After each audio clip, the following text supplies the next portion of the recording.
Okey, hai, Assalamualaikum. Bertemu kembali bersama saya, Cik Ain dalam Seminit Resepi. Okey, hari ni Cik Ain nak review makanan daripada Wheat Makanan.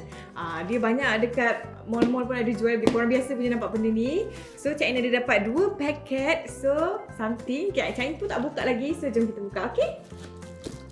Okey, dekat sini Cik Ain ada dapat package daripada Wheat Makanan. So, Cik Ain tak buka lagi. Kita dapat 2. Ada mi goreng aglio-olio dan juga mi goreng bolognese. Dia ada bagi gift card lagi, okey. Dia bagi kad ucapan dekat situ. Okey, kita tengok sikit. Okey, so sekarang ni Cik Ain nak tengok yang mi aglio-olio dulu. Okey, lagi satu mi goreng bolognese. Kita nak buat yang mana satu Cik Ain rasa Cik Ain nak buat aglio-olio lah. Okey. So, letak dulu tepi, okey? Okey, so sekarang Cik Ain ada mi goreng aglio-olio. Kita buka dulu, kita tengok apa ada dalam dia. Kita ambil 1 paket. So, kita tengok Cik Ain nak gunting dulu.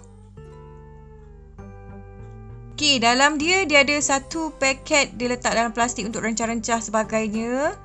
Okey, so sekarang ni dia ada dalam ni ada 3 benda. Kita ada soup base, lepas tu kita ada dia punya orang kata apa, gencah-gencah yang kering punya dry ingredient dia, dan juga dia punya minyak.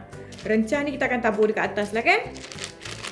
Okey, yang ni Cik Ain nak baca cara penyediaan dia. Dia ada 2 cara dekat sini. 1, masukkan air, bubur serbuk, perencah minyak, and then keluarkan air, gaul dengan perencah. Okey, itu nombor cara yang pertama. Okey, dekat bawah ni juga ada cara goreng pula. So, Cik Ain rasa Cik Ain nak guna cara yang goreng tu lah. Yang bawah tu lagi nampak macam lagi sedap kan? So, jom kita buat.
Okey, so sekarang Cik Ain punya aglio-olio yang simple ni dah siap. So sekarang Cik Ain nak rasa, okey? Jom kita makan. So sekarang ni Cik Ain nak rasa, kita gaul dulu. Ni kalau letak cheese pun sedap, tapi Cik Ain nak review dia kosong je dulu.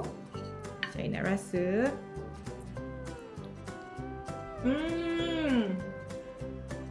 Serius, rasa dia not bad.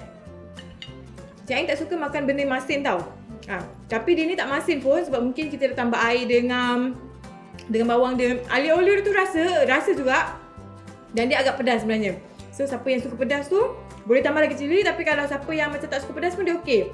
Okey, overall Cik Ain memang suka aglio-olio ni. Dia punya aglio-olio tu rasa even simple, yang kita masak kejap 5 minit pun boleh siap. So apa lagi, kalau korang nak dapatkan produk Wheat ni, korang boleh dapatkan dekat link yang Cik Ain letak dekat description. Okey, bye. Assalamualaikum, jumpa lagi. Cik Ain nak sambung makan. So, macam mana resepi tadi? Kalau nak dapatkan banyak lagi resepi, jangan lupa subscribe kita punya YouTube channel. Jangan lupa juga like, share dan komen. Okey, jumpa lagi. Bye!